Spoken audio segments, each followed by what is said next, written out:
말씀으로 여는 하루. 안녕하세요. 말씀으로 여는 하루의 이미경 집사입니다. 오늘은 하나님의 말씀 예레미야 애가 2장 18절에서 22절 말씀을 함께 나누시겠습니다. 하나님의 말씀입니다. 그들의 마음이 주를 향하여 부르짖기를 딸 시온의 성벽아 너는 밤낮으로 눈물을 강처럼 흘릴지어다. 스스로 쉬지 말고 내 눈동자를 쉬게 하지 말지어다. 초저녁에 일어나 부르짖을지어다. 내 마음을 주의 얼굴 앞에 물 쏟듯 할지어다. 각 길 어귀에서 주려 기진한 내 어린 자녀들의 생명을 위하여 주를 향하여 손을 들지어다 하였도다. 여호와여 보시옵소서. 주께서 누구에게 이같이 행하셨는지요. 여인들이 어찌 자기 열매 곧 그들이 낳은 아이들을 먹어오며 제사장들과 선지자들이 어찌 주의 성소에서 죽임을 당하오리이까. 늙은이와 젊은이가 다 길바닥에 엎드러져 싸우며 내 처녀들과 내 청년들이 칼에 쓰러졌나이다. 주께서 주의 진노의 날에 죽이시되 긍휼히 여기지 아니하시고 도륙하셨나이다. 주께서 내 두려운 일들을 사방에서 부르시기를 절기 때 무리를 부름같이 하셨나이다. 여호와께서 진노하시는 날에는 피하거나 남은 자가 없나이다. 내가 낳아 기르는 아이들을 내 원수가 다 멸하였나이다. 요즘 예레미야 애가 말씀을 묵상할 때 굳어진 나의 마음을 자꾸 드러내십니다. 지난달까지 요한계시록의 말씀을 묵상하며 믿는 자가 마땅히 가져야 할 소망에 대해 여느 때보다 간절한 마음이었습니다. 언제 오실지 때는 알 수 없지만 반드시 오실 예수님을 묵상하며 그 예수님이 오시면 이 세상에 임할 심판과 믿는 자와 안 믿는 자가 사이에 너무 먼 두 갈림길에 대해 명백해질 것을 묵상합니다. 가로등이 없는 낯선 길을 혼자 운전하기란 너무 어렵습니다.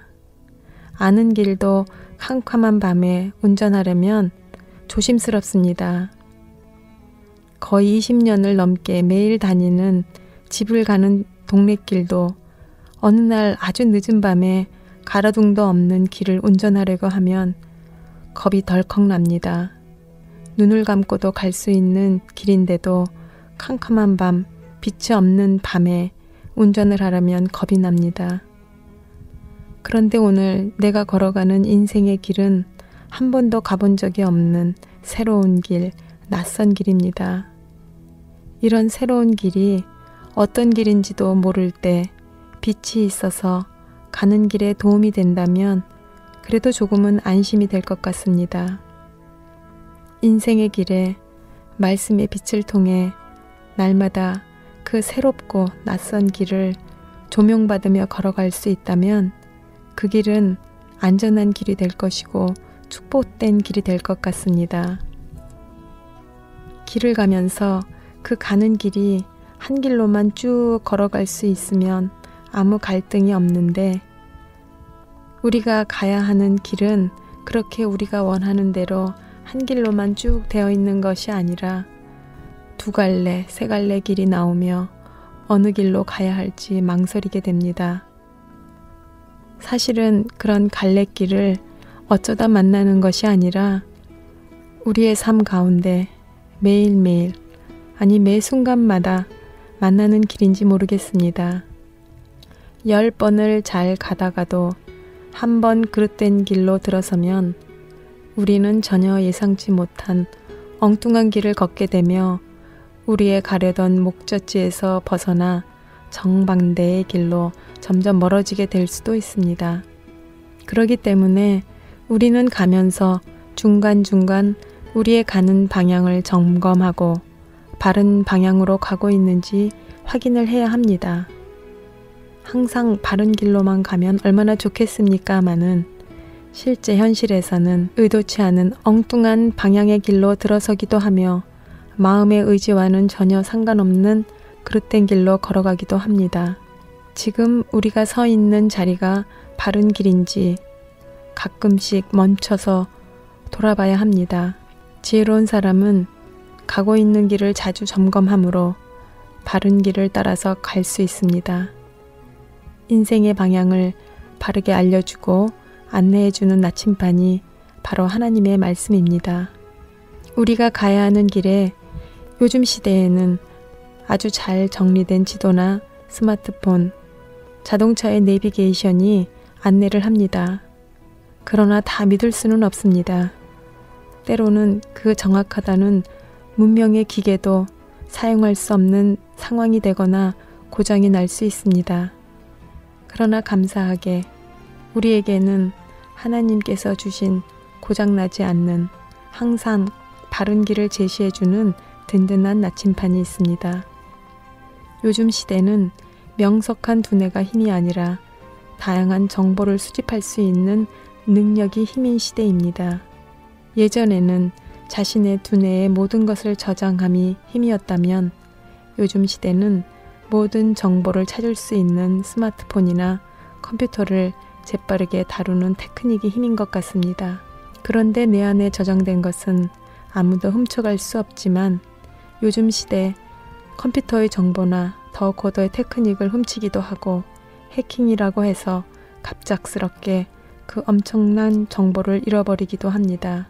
또 그런 정보를 얻는 기계나 도구가 없어지면 그 정보들을 얻는 데 실패하게 됩니다. 쉽게 얻는 것은 쉽게 잃을 수 있다는 진리의 말씀이 새롭습니다. 마태복음에서 예수님께서는 이런 말씀을 하셨습니다. 너희를 위하여 보물을 땅에 쌓아두지 말라. 거기는 좀과 동록이 해하며 도둑이 구멍을 뚫고 도둑질하느니라.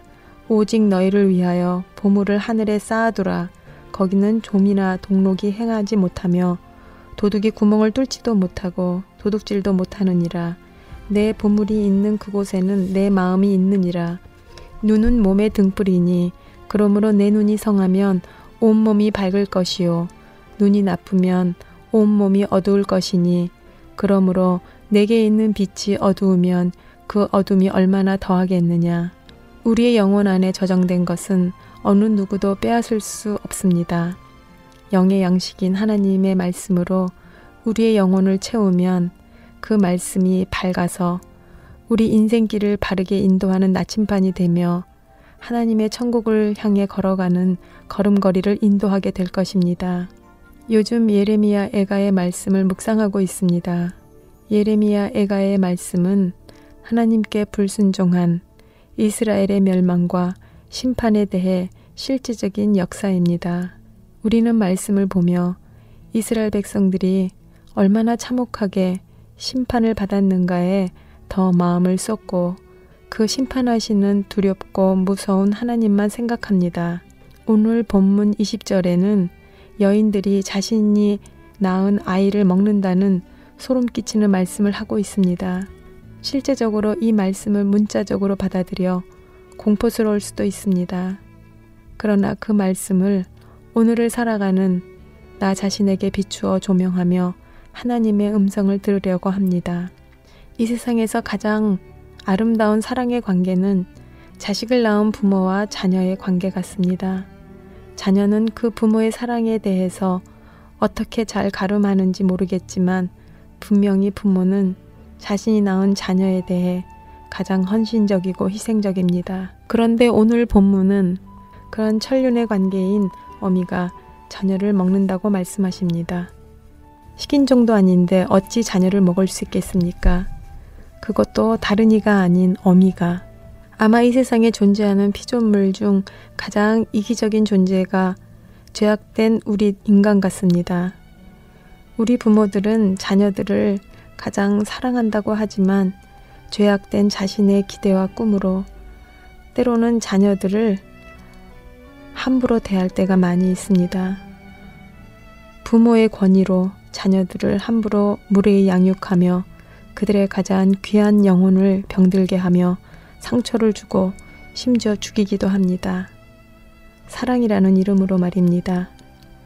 가장 귀한 영원한 생명의 가치를 먼저 가르치기보다는 세상에 잠시 얻을 영광과 부와 명예에 눈멀게 하여 자녀들을 바르게 사랑으로 양육하는 것이 아니라 오히려 병들게 하고 아프게 합니다. 저는 요즘에 자신이 낳은 아이를 버리거나 죽이는 그런 천륜을 거부하는 사건들이 유수로 자주 들려지는지 생각할 때 어쩌면 죄성의 본질을 가진 우리네 인간 세상의 종말이 점점 더 그런 것들을 드러내는 자연스러운 현상이 아닌가 생각하게 됩니다.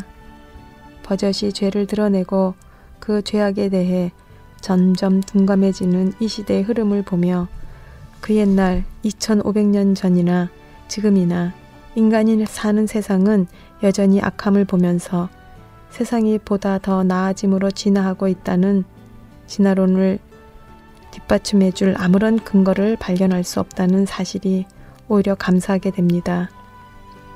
죄악된 본질은 변함이 없는데 그 본질을 감싸고 있는 시대적인 문화의 껍데기만 때를 따라 다르게 변하고 있을 따름입니다. 저는 오늘 에레미야 애가의 말씀을 묵상하며 심판의 참혹함에서 눈을 돌려 그렇게 하시기까지 가슴 아파하시며 인내로 기다리시며 수없이 선지자들을 통해 경고하셨던 하나님의 마음을 헤아려 봅니다. 친자녀이기에 그릇된 길을 가면 징계할 수밖에 없습니다. 징계받음이 이스라엘 백성이 하나님의 백성임의 또 다른 증거입니다. 하나님께서 이방의 다른 백성들의 죄악에 대해 이스라엘 백성들처럼 그렇게 매번 단호하게 징계하지 않으셨습니다. 저도 때때로 하나님의 집요한 관심이 힘들고 도망가고 싶을 때가 있습니다. 그러나 하나님을 묵상하며 죄악된 나의 모습을 발견하며 이렇게 해서라도 나를 바른 길로 인도하시는 하나님 아버지의 사랑 앞에 매번 감사하게 됩니다. 좌절할 수밖에 없는 고집세고 목이 뻣뻣한 우리 모두를 위해 예수님의 십자가 고통은 이미 오래전부터 하나님의 마음 안에 가득히 차고도 넘쳤습니다. 이스라엘을 그렇게 짝사랑하시며 인내하시며 이끌어 가셨던 하나님의 사랑. 그러나 죄악됨에 대해서는 단호히 심판하실 수밖에 없으셨던 하나님의 공의. 예수님의 십자가는 그 하나님 아버지의 사랑과 공의가 가장 실제적으로 표현된 증거의 실체입니다. 우리 인생을 너무 사랑하셨기에 자신의 생명을 걸고 이루신 공의와 사랑의 구원이십니다.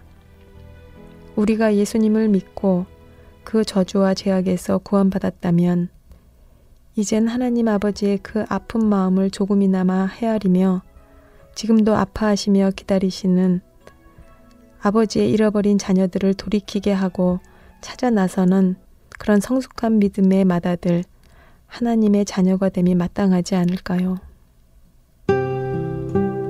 지금까지 말씀으로 여는 하루의 이미경 집사였습니다. 감사합니다.